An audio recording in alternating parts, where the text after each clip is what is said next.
नमस्कार दोस्तों। बच्चों के जीवन में माँ का आशीर्वाद विशेष महत्व रखता है। दोस्तों कहते हैं माँ का स्पर्श मात्र बच्चे के जीवन को धन्य धान्य संपत्ति से भर देता है। जब कोई बच्चा अपने माँ के चरण स्पर्श करता है उस समय माँ सिर्फ सर पे हाथ मात्र रख देती है, उससे बच्चे के जीवन में चल रहे संकट जो हैं वो खत्म हो जाते हैं। दोस्तों माँ का हाथ रखना ही बच्चे के लिए एक आशीर्वाद के रूप में हो जाता है, क्योंकि कोई भी माँ ये नहीं चाहती हमारा बच्चा जो है वो अपने जीवन में दुखी रहे। यदि इतना होने के बावजूद भी आपके बच्चे के जीवन में धन संबंधी परेशानी चल रही है या वह अपनी शिक्षा के क्षेत्र में बहुत ही ज्यादा पीछे रह रहा है, बहुत ज्यादा मेहनत कर रहा है, उसके बाद भी वह सफलता नहीं पा रहा है, दोस्तों बच्चा बहुत ही ज्यादा अपने जीवन में संघर्ष कर रहा है, उसके बावजूद भी उसकी वैल्यू उसके मान सम्मान में वृद्धि नहीं हो रही है, तो ऐसे में माँ एक छोटा सा उपाय करे, उससे बच्चे के जीवन मान सम्मान में वृद्धि होगी, बच्चे का नाम पूरे विश्व में जाना जाएगा। दोस्तों इसी के साथ यदि बच्चे का विवाह नहीं हो रहा है तब ऐसे में भी माँ इस उपाय को कर सकती है। मैं मेरे आराध्य श्री लक्ष्मी नारायण को मैं कोटि कोटि प्रणाम करती हूँ, मैं उनको कोटि कोटि नमस्कार करती हूँ। कहते हैं कि माँ के बिना जीवन जो है वो अधूरा होता है, और कहा भी गया है कि माँ के बिना जो दुनिया है वह सुनसान हो जाती है, वीरान हो जाती है। तो चलिए दोस्तों टाइम को वेस्ट ना करते हुए आप लोगों से शेयर करते हैं कि माँ को कौन से उपाय अपने बच्चों की तरक्की के लिए, सफलता के लिए, साथ में बच्चों के व्यापार में वृद्धि के लिए करने हैं, आप लोगों से शेयर करती हूँ। लेकिन उससे पहले रिक्वेस्ट करना चाहूंगी कि आप लोग मेरे चैनल पर नए हो तो प्लीज आप लोग मेरे चैनल को सब्सक्राइब कर लीजिएगा, वीडियो को लाइक कर दीजिएगा, कमेंट बॉक्स में श्री लक्ष्मी नारायण का प्यारा सा कमेंट कर दीजिएगा, बेल आइकन को भी प्रेस कर लीजिएगा, जिससे मेरे वीडियोज के जितने भी नोटिफिकेशन है वह आप लोगों तक पहुंचते रहे। दोस्तों कहते हैं कि माँ का आशीर्वाद बच्चे के लिए कभी भी खाली नहीं जाता है। माँ सिर्फ और सिर्फ एक बार अपने बच्चे को कृपा दृष्टि से देख लेती है, उससे ही बच्चे के जीवन में आधी से ज्यादा संकट जो है वो सब समाप्त हो जाते हैं। बच्चे के जीवन में धन धान्य संपत्ति की कभी कमी नहीं रहती है। दोस्तों आपको क्या उपाय करना है बहुत ही ध्यान से सुनिए, चाहे तो बच्चा खुद से भी कर सकता है, नहीं तो माँ को अपने बच्चे के लिए ये अवश्य करना चाहिए। दोस्तों ये जो कार्य है या तो आप शुक्रवार के दिन कर लीजिए, बुधवार के दिन कर लीजिए, या आप सोमवार के दिन कर लीजिए, या आप चाहें तो पूर्णिमा, अमावस्या, एकादशी कोई से भी दिन कर लीजिए, क्योंकि कोई भी शुभ दिन ये कार्य जब हम करते हैं तो हमारे बच्चे के जीवन में बहुत ही ज्यादा खुशियां देखने को मिलती हैं। दोस्तों आपको क्या करना है कि आपको एक गिलास जल लेना है। दोस्तों एक गिलास जल लेने के बाद आप अपने पूजा स्थान पर बैठ जाइए। आप कोई सी भी एक माला ले लीजिए, चाहे तो वह तुलसी की माला हो या रुद्राक्ष की माला हो या आपके पास हल्दी की माला हो, जिस भी तरीके की आपके पास माला हो आप वो ले लीजिए और आप भगवान के सानिध्य में बैठ जाइए। अपने हाथ में आप एक पुष्प रखिए, थोड़ी सी रोली रखिए, अक्षत रखिए, और आप चाहें तो थोड़ा सा आप उसमें गंगा जल भी डाल सकते हो, और इस तरीके से आप उसको बंद कर लीजिए और आप भगवान के सामने संकल्प लीजिए, क्योंकि जब हम कोई भी कार्य को करते हैं और संकल्प ले लेते हैं तो वह कार्य हमारे लिए सिद्ध होना बहुत ही ज्यादा जरूरी हो जाता है। साथ में ये कह सकते हैं भगवान भी उस कार्य को सिद्ध करने के लिए मजबूर हो जाते हैं।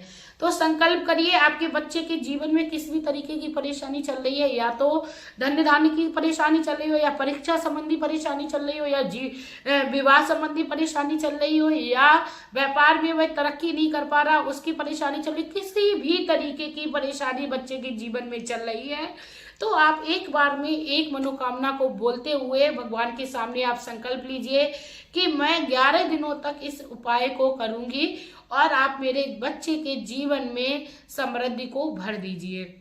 इस तरीके का उपाय आप संकल्प लेने के बाद आपने जो हाथ में पुष्प इत्यादि लिया था उसको आप भगवान को समर्पण कर दीजिए। किसी भी भगवान को आप अपने मंदिर में समर्पण कर दीजिए जिसको आप ज्यादा मानते हैं, जिसपे आप ज्यादा विश्वास करते हैं, उन पे आप समर्पण कर दीजिए। उसके बाद आपको मौली या कलावा लेना है। संकल्प के रूप में आपको अपने महिला है या आप एक लड़की हैं, उसको यदि आप ये उपाय कर रहे हैं तो आप अपने हाथ के दाहिने हाथ में इसको बांध लीजिए। लड़की है तो, महिला है तो बाएं हाथ में आप उस कलावा मौली को बांध लीजिए, प्रभु का स्मरण कर लीजिए। इसके साथ ही दोस्तों आप लोगों को क्या करना है, आपको आसन लगाना है और आपने जो 1 गिलास पानी रखा था उसको भगवान के सानिध्य में रख देना है और आपको पूरे मतलब समर्पण के साथ बैठ जाना है और अपनी माला से आपको गायत्री मंत्र का उच्चारण करना है। दोस्तों गायत्री मंत्र का आप गूगल पे प्रभाव डालकर देख सकते हो या गायत्री मंत्र का महत्व आप सिर्फ और सिर्फ गूगल पर डालकर सर्च करिए, आपको उसके महत्व, उसके फायदे, उसके लाभ पता लग जाएंगे कितने ज्यादा होते हैं। गायत्री मंत्र जो होता है वो व्यक्ति के जीवन में एक अमृत के समान कार्य करता है। तो गायत्री मंत्र को आप जाप करते हुए पूरी माला को आप जाप कर लीजिए। गायत्री मंत्र ओम भूर्भुवस्वः तत्सवितुर्वरेण्यं भर्गो देवस्य धीमहि धियो यो न प्रचोदयात्। यदि आपको दोस्तों नहीं आता है तो आप लोग गूगल पर डालकर आप लोग सर्च कर सकते हो, नहीं तो आप अपने पास मोबाइल चला के रख लीजिए, जो भाई बोलता जाए पीछे पीछे से आप भी उसी मंत्र को बोलते जाइए। पहली बात तो आप कोशिश करिए, क्योंकि गायत्री मंत्र हर हिंदू को आना चाहिए, क्योंकि हमारे हिंदुत्व में गायत्री मंत्र का विशेष महत्व है। तो गायत्री मंत्र आपको जरूरी याद होना चाहिए। उसके बाद आपने जो माला की थी उसको आप अपने मस्तक पर लगाकर और किसी उसे एक पवित्र स्थान पर रख दीजिए जहां पर किसी का हाथ जल्दी से ना पहुंचे, क्योंकि ये जो माला है आपको लगातार 11 दिन फेरनी है, गायत्री मंत्र का जाप करना है। 11 दिन आपको एक नया गिलास भरकर भगवान के सामने रखना है। उसके बाद दोस्तों आप जब माला कर लेते हैं तब आपको वह गिलास का पानी उठाकर अपने बच्चे को पीने के लिए देना है। आपको याद रखना है तुरंत ही अपने बच्चे को पीने के लिए देना है। यदि आपका बच्चा बाहर रहता है तो ऐसे में आप खुद भी वह पानी पी सकते हैं, या आपका बच्चा बाहर रहता है तो आप उस बच्चे का स्मरण करके उसकी फोटो उसके मोबाइल पर भी उस पानी के कुछ छींटे आप लगा सकती हूँ। दोस्तों मैं ऐसा नहीं बोल रही हूँ कि अगर मोबाइल में आपके फोटो है तो आप उसमें बहुत ज्यादा पानी गिरा दें, ऐसा नहीं। आपको सिर्फ और सिर्फ एक शगुन मात्र करना है। बचा हुआ पानी आप खुद भी पी सकते हो, क्योंकि वह जो पानी है वो कोई साधारण पानी नहीं, यानी जल नहीं रह जाता है, वह बहुत ही पवित्र और दिव्य शक्तियों से भरपूर हो जाता है। ऐसा कार्य आप 11 दिन करके देखिए, आप अपने बच्चे के जीवन में 12वें दिन से ही बदलाव देखेंगे। आपके बच्चे में बहुत ही शुभ परिणाम देखने को मिलने लगेंगे। तो हर माता ये उपाय बहुत ही आसानी से कर सकती है। खास बात तो इस उपाय की ये भी है कि या तो आप इसको संध्या के समय करना शुरू करिए या सुबह के समय में, आपके पास जब भी समय हो। सिर्फ और सिर्फ आपको ये याद रखना है कि पहले दिन यदि आपने सुबह में इसको शुरू किया है तो 11 दिन आपको लगातार सुबह में ही करना है। यदि आपने संध्या के समय किया तो लगातार आपको संध्या के समय ही इस उपाय को, इस मंत्र को उच्चारण करना है।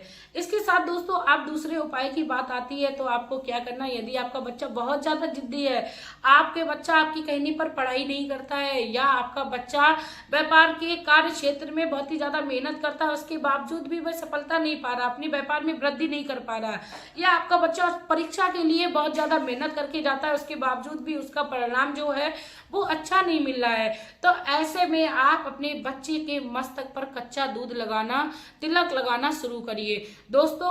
लेकिन आपको याद रखना है कि जब भी आप कच्चे दूध का तिलक करें तो आप खुद से स्नान कर लें, भगवान की पूजा इत्यादि कर लें। उसके बाद आप अपने बच्चे के मस्तक पर दूध कच्चा तिलक कर सकती हैं। बच्चे ने स्नान किया हो या नहीं किया हो, क्योंकि बच्चे छोटे होते हैं, जैसा कि इस टाइम थोड़ा सा सर्दी का मौसम चल रहा है तो बच्चे सुबह स्नान नहीं कर सकते। यदि बच्चा आपका बड़ा है तो वह स्नान कर लेता है तो बहुत ही सर्वश्रेष्ठ है।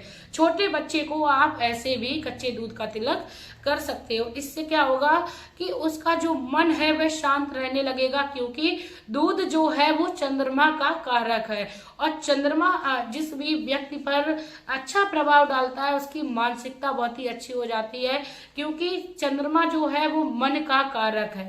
यानी बच्चे का जो मन है, बच्चे की जो इच्छा है वह अच्छी गति से कार्य करने लगेगी। दोस्तों ये 2 छोटे छोटे उपाय हैं, माँ को अपने बच्चों के लिए अवश्य करने चाहिए। भगवान शिव पर आपको कच्चा दूध जो है वो अपने बच्चे की मनोकामना को बोलते हुए चढ़ाना चाहिए। सोमवार के दिन से आपको शुरू करना चाहिए। यदि संभव हो जाए तो आप प्रतिदिन ये कार्य करना शुरू करिए। यदि संभव नहीं है तो आप सोमवार के सोमवार कच्चा दूध आप भगवान शिव पर चढ़ाना शुरू करिए। यदि आपके पास ज्यादा सामर्थ्य नहीं है कच्चे दूध को चढ़ाने की तो आप आधे गिलास कच्चे दूध में आधा गिलास पानी मिलाकर भी भगवान शिव को चढ़ा सकती हैं, क्योंकि इससे भी भगवान शिव बहुत ही ज्यादा प्रसन्न होते हैं। कहा जाता है कि यदि हम आधा दूध आधा पानी मिलाकर भगवान श्री शिव पर चढ़ाते हैं तो इससे हमारे जो रिश्ते हैं वो भी मधुर हो जाते हैं। यदि पति पत्नी के बीच में रिश्ते जो है वो अनबन हमेशा बनी रहती है, तब ऐसे में भी रिश्तों में काफी जल्दी सुधार पाया जाता है, क्योंकि भगवान शिव माता पार्वती की जोड़ी को अजर और अमर बताया जाता है। वो सुहाग की रक्षा करने वाली होती है। तो आप इस तरीके से अपने और अपने बच्चे का यदि रिश्ता अच्छा करना चाहते हो तब भी आप भगवान शिव को इस तरीके से दूध चढ़ा सकते हो, क्योंकि कहा जाता है दूध और पानी को कभी अलग नहीं किया जा सकता है। दोस्तों हमारे शास्त्रों में कोई भी चीज का यदि वर्णन हमें मिलता है तो उसके पीछे बहुत ही बड़ा महत्व होता है, बहुत ही कुछ छुपा होता है। दोस्तों तो हमें इस तरीके से कार्य अपने जीवन में करते रहना है शुभ फलों को प्राप्त करने के लिए। इसी के साथ दोस्तों यदि आप लोगों को मेरी जानकारी अच्छी लगी है, आपके आसपास भी कोई ऐसा बच्चा है जो माँ परेशान रहती है, तो उस माँ को भी आप इस वीडियो को शेयर कर सकते हो और आप देखेंगे कि आपके जीवन में उससे भी कई गुना आपको फल की प्राप्त हो जाएगी, आपको पूर्ण की प्राप्ति होगी। इसी के साथ दोस्तों अब मैं लेना चाहूंगी विदा। आपका प्यार और कीमती समय देने के लिए धन्यवाद।